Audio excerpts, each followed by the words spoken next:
Next 7 డేస్లో నేను challenge పెట్టుకున్నా. జస్ట్ ఒక వీక్లో ఒక ఏఐ జర్నీ బిల్డ్ చేద్దాం అనుకుంటున్నా. ఈ ఛాలెంజ్ ఏంటంటే ప్రతిరోజు కొంచెం నేర్చుకుని by the end of week ఏదైనా ప్రాజెక్ట్ బిల్డ్ చేయాలనుకుంటున్నా. అండ్ ఫస్ట్లీ నేను ఒక కాలేజ్ స్టూడెంట్ని. నాకైతే ఏఐ అండ్ ఏఐ జర్నీ గురించి అంత పెద్ద నాలెడ్జ్ ఏం లేదు. చూద్దాం ఈ ఛాలెంజ్ ఎక్కడి వరకు రీచ్ అవుతాను. డే 1లో నేనైతే కంప్లీట్గా ఏఐ మీద ఫోకస్ చేశా. అండ్ ఏఐ ఎలా వర్క్ అవుతుంది అండ్ లైక్ ఎల్ఎల్ఎమ్స్ ఎలా వర్క్ అవుతాయి అని తెలుసుకొని ట్రై చేస్తారు. ఎల్ఎల్ఎమ్స్ అంటే లార్జ్ లాంగ్వేజ్ మోడల్స్. ఇంకా ఈ బేసిక్ ప్రాంప్టింగ్, మనం ఒక చాట్ జీపీటీకి కానీ ఒక గ్రాక్ కానీ మనం ప్రాంప్ట్ ఇచ్చినప్పుడు ఎలా ఇవ్వాలి, ఎలా ఇస్తే అది కొంచెం మంచి అవుట్పుట్ మనకి ఇస్తుందో అనేది తెలుసుకొని ట్రై చేసాను. ఫస్ట్లీ కాన్సెప్ట్స్ అంత కష్టంగా ఏమైతే అనిపించలా. కొంచెం అంటే మన రెగ్యులర్గా నేర్చుకునే వాటి మీద కానీ కొంచెం డిఫరెంట్గా అయితే అనిపించింది. టోకెన్స్, ఎల్ఎల్ఎమ్స్ అంటే కొంచెం టోకెన్స్ అంటే ఈ టెక్నికల్ వర్డ్స్ కొంచెం ఉండడం వల్ల కొంచెం డిఫరెంట్గా అనిపించింది. అండ్ నేర్చుకుంటే మాత్రం కొంచెం ఈజీగా అనిపించింది. ఈ డే 1 కంప్లీట్ అయ్యేలోపు నేనైతే ఈ ప్రాంప్టింగ్ ఎలా ఇవ్వాలి అయితే నేర్చుకున్నా. అండ్ డే 1లో చాలా టైం మిగిలింది. ఈ టైంలో ఇంకా ఈ వీక్ మొత్తం ఎలా ప్లాన్ చేసుకోవాలో అని ప్లాన్ అయితే రెడీ చేసుకోగలిగా. ఇది కొంచెం నాకైతే కాన్ఫిడెన్స్ అయితే వచ్చింది ఈ ప్రాజెక్ట్ని అలాగనే బిల్డ్ చేయగలమని. కానీ అసలు ప్రాబ్లం ఇప్పుడు మొదలైంది. డే 2లోకి వెళ్ళే కొద్దీ కాలేజ్ వర్క్స్ అయితే పడ్డాయి. ఈ కాలేజ్ వర్క్స్ని కొన్ని కంప్లీట్ చేసి ఇంకా డే 2లోకి అయితే వెళ్ళిపోయా. డే 2లో అయితే ఏఐ ఏజెంట్ గురించి నేర్చుకోవడానికి ట్రై చేసా. అండ్ ఫస్ట్లీ నాకు అర్థమైంది ఏంటంటే ఏఐ ఏజెంట్ అంటే ఇది ఒక చాట్ బోట్ కాదు, ఇది ఒక సిస్టమ్. అంటే మనం ఏదైనా ఇన్పుట్ ఇస్తే అది ఒక సైకిల్లో ఒక ఎల్ఎల్ఎం యూస్ చేసుకుని ఒక టాస్క్ని కంప్లీట్ చేసి దానికి అదే ఇంకా హ్యూమన్ ఇంటరాక్షన్ ఏమీ లేకుండా రిజల్ట్ని అయితే మనకి ఇవ్వగలదు. ఇది ఏ ఏజెంట్ సింపుల్గా చెప్పాలంటే. ఇంక మనం ఫర్దర్గా వెళ్ళినప్పుడు ఏ ఏజెంట్ అంటే కంప్లీట్గా అర్థం చేసుకొని ట్రై చేద్దాం. అండ్ మొదట్లో ఈ కాన్సెప్ట్ అయితే కొంచెం చెప్పాలంటే చాలా కష్టంగా అనిపించింది. అంటే ర్యాగ్ అంటే ఇంకా చాలా కొత్త టర్మ్స్ ఇంకా చాలా వచ్చినాయి. ఈ కాన్సెప్ట్స్ నేర్చుకునేటప్పుడే కొంచెం కష్టంగా అనిపించింది. ఇంకా ఎటువంటి ఓవర్ థింకింగ్ చేయకుండా మూసుకొని నోట్స్ అయితే రాసుకున్నా. అంటే నెక్స్ట్ డేకి రివర్స్ చేసుకొని ఉంటుందని చెప్పి. మనం డే 3కి వెళ్ళే ముందు ఫస్ట్లీ మీకు ఏ ఏజెంట్ అంటే ఏంటో చెప్పాలనుకుంటున్నా. ఇది మీకు ఒక ఐడియా వస్తే మనకి ఇంకా వీడియో బాగా అర్థమవుద్ది అండ్ మీకు కూడా తెలుసుకోవాలని ఇంట్రెస్ట్ ఉంటుంది కాబట్టి. ఫర్ ఎగ్జాంపుల్ ఇప్పుడు మీకు చిన్న ఎగ్జాంపుల్ చెప్తా.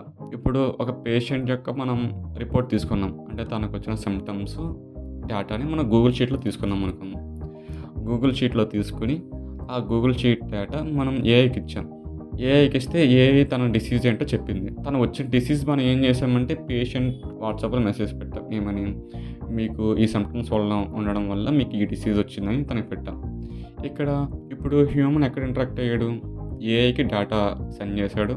మళ్ళీ ఆ డేటా తీసుకున్న తర్వాత తనకి వచ్చిన డిసీజ్ ఏంటో తెలుసుకుని వాట్సాప్లో పేషెంట్కి షేర్ చేశాడు. కానీ ఏ ఏజెంట్ ఏం చేస్తుందంటే ఎక్కడ మన హ్యూమన్ అయితే ఎక్కడైతే ఎంటర్ అయ్యాడో ఆ ప్లేసెస్లో ఏ ఏజెంట్ యూజ్ చేస్తాం. ఇంకా మనం డైరెక్ట్గా గూగుల్ షీట్లో డేటా అప్లోడ్ చేస్తే చాలు. ఆ డేటాని ఏ ఏజెంటే చాట్ జీపీటీకి ఆర్ ఫర్ ఎగ్జాంపుల్ అనదర్ ఎల్ఎల్ఎంకి ఇచ్చి ఆ ఎల్ఎల్ఎం ద్వారా ఆ రిపోర్ట్ని అనలైజ్ చేసి తన డిసీజ్ అని ఫైండ్ అవుట్ చేసి ఆ డిసీజ్ని తన మొబైల్ నెంబర్కి కానీ తన వాట్సాప్ కానీ డైరెక్ట్గా ఏ ఏజెంట్ అనేది సెండ్ చేస్తుంది.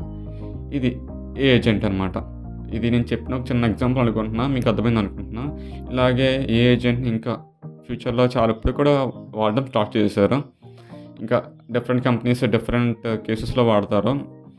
ఇది మీకు అర్థమైంది అనుకున్నా. ఏ ఏజెంట్ అంటే టెక్నికల్ వర్డ్స్ ఏం వాడలేదు నేను. ఇంకా మీకు నచ్చితే నెక్స్ట్ వీడియోలో అయితే కొంచెం వీటి డెప్త్కి అయితే వెళ్దాం. డే 3 మాత్రం అస్సలు నేను అనుకున్నట్టు జరగల.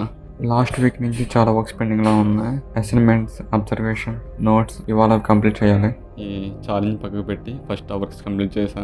అక్కడికే నా half of the day complete అయిపోయింది. ఇంకా మిగిలిన టైం మిగిలిన పెట్టడానికి లేకుండా నోట్స్ రివైజ్ చేసి ఆన్లైన్లో క్విజ్ అటెండ్ చేశాను. నాకు ఎంతవరకు అర్థమైందని ఇక్కడ నాకు అప్పుడు అర్థమైంది. పర్లేదు, కొంచెం బాగా నేర్చుకున్నాం. సెకండ్ డే, థర్డ్ డే కొంచెం కాన్ఫిడెన్స్ వచ్చింది. కానీ కొత్తగా అయితే ఏం నేర్చుకోవాలో ఫస్ట్ 2 డేస్లో నేర్చుకున్నది. ఇంకా డే 4, డే 5 ఇప్పుడే రియల్ ఛాలెంజ్ మొదలైంది. ఏంటంటే ఇప్పటిదాకా మనం థియరిటికల్ నాలెడ్జ్ అయితే నేర్చుకున్నాం. ఏ ఏజెంట్ అయినప్పుడు నేనైతే ఒక టూల్ని సెలెక్ట్ చేసుకున్నా. మార్కెట్లో చాలా టూల్స్ అయితే ఉన్నాయి. ఫస్ట్లీ నేనైతే N8 అయితే సెలెక్ట్ చేసుకున్నా. కొంచెం ఎక్కువ పేరు అయితే నాకు అనిపిస్తుంది ఇంటర్నెట్లో చూసినప్పుడల్లా. ఇంకా N8 అయితే సెలెక్ట్ చేసుకున్నా. అన్నిటిని ఏంటంటే ఇప్పుడు ఇది మనకి ఎలా హెల్ప్ చేస్తుందంటే ఏఐ జర్నీని ఈజీగా బిల్డ్ చేయడానికి డిఫరెంట్ యొక్క సర్వర్స్ని మనం ఈజీగా ఇందులో ఏపీఐస్ యూస్ చేసి కనెక్ట్ చేయొచ్చు. ఫస్ట్లీ నేనైతే అన్నిటిని గురించి తెలుసుకుంటూ చేస్తా. అంటే ఇంటర్ఫేస్ ఎలా ఉంది, దీని లోపల మనం ఎలా ఈ ఏఐ జర్నీ టూల్స్ ఎలా వర్క్ అవుతాయో, అంటే ఎలా ఏఐ జర్నీ బిల్డ్ చేయొచ్చు అనేది తెలుసుకుంటూ చేస్తా. అప్పుడు నాకు చాలా తెలిసినాయి. N10లో ఏఐ జర్నీ బిల్డ్ చేయాలంటే కొన్ని కోర్ కాన్సెప్ట్స్ అయితే ఉన్నాయి. ఇలా డే 4 వీటిని కంప్లీట్ చేయడానికి ట్రై చేస్తా. ఇది డే 5 ఏదో సరదాగా యూట్యూబ్లో చూసి చేద్దాం అసలు అట్లా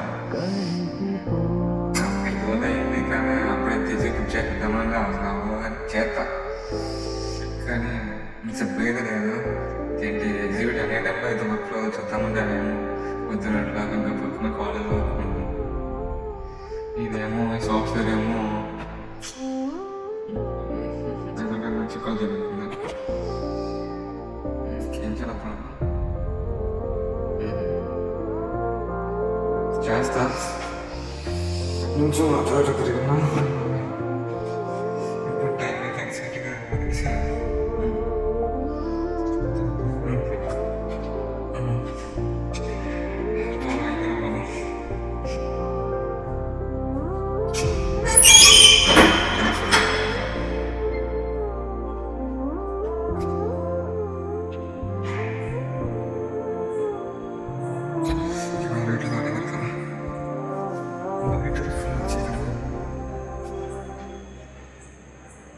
ఈ కాన్సెప్ట్స్ అన్నీ నేర్చుకున్నంత విన్నంత ఈజీగా అయితే ఏం లేవు. అంటే కనెక్ట్ చేసినప్పుడు ఎగ్జిక్యూట్ చేసినప్పుడు చాలా ప్రాబ్లమ్స్ వస్తున్నాయి. ఏంటంటే ఏదైనా ఎర్రర్ రావడం, ఏపీఐ ఫిచ్ అవ్వట్లా, కనెక్ట్ అవ్వట్లా.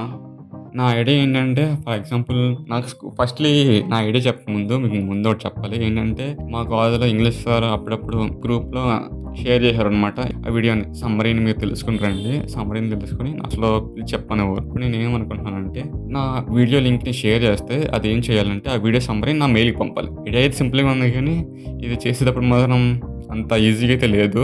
కానీ నేను ట్రై చేస్తా. ఇది ఐడియా. మొదట్లో అయితే అన్ని స్టెప్స్ పర్ఫెక్ట్గా వర్క్ అవ్వాలా. కొన్ని ఏఐకి మళ్ళీ చాట్‌జీపీటీ వాడి చేయడానికి ట్రై చేస్తా. అయినా కానీ కనెక్షన్లో మాత్రం చాలా ప్రాబ్లమ్స్ వస్తున్నాయి. అసలు వర్క్ అయితే అవ్వట్లా.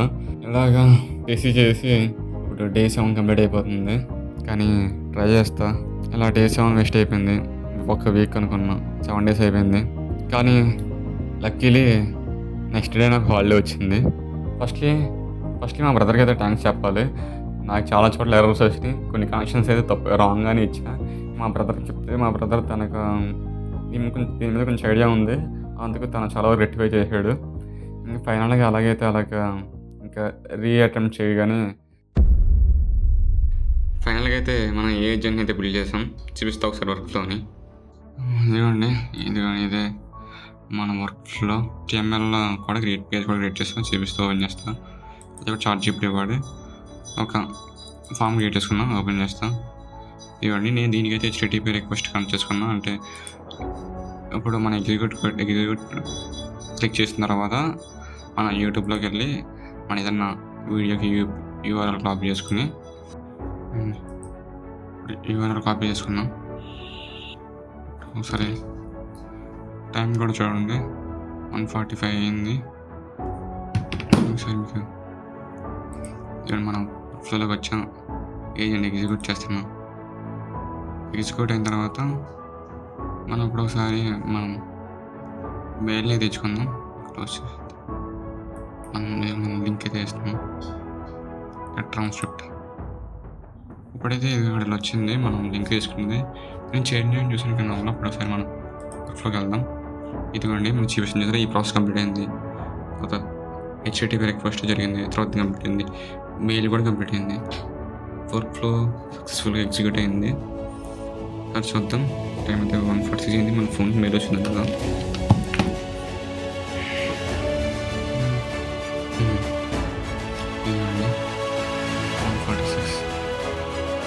మొత్తం వీడియో ట్రాన్స్ఫర్ అయింది. సాధించాం.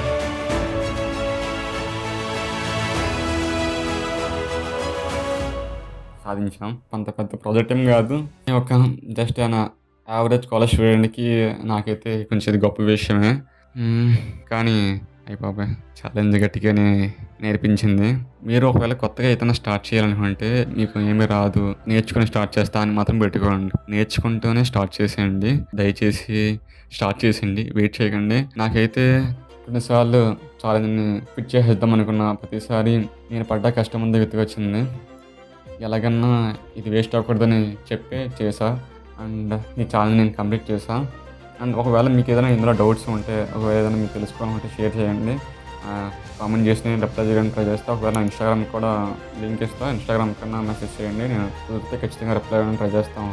అండ్ ఇక్కడి వరకు చూసినందుకు థ్యాంక్ యూ. ఒకవేళ మీకు ఏదైనా ఐడియా ఉంటే చెప్పండి. నెక్స్ట్ వీడియోలో ట్రై చేయడానికి చూస్తా. Thank you.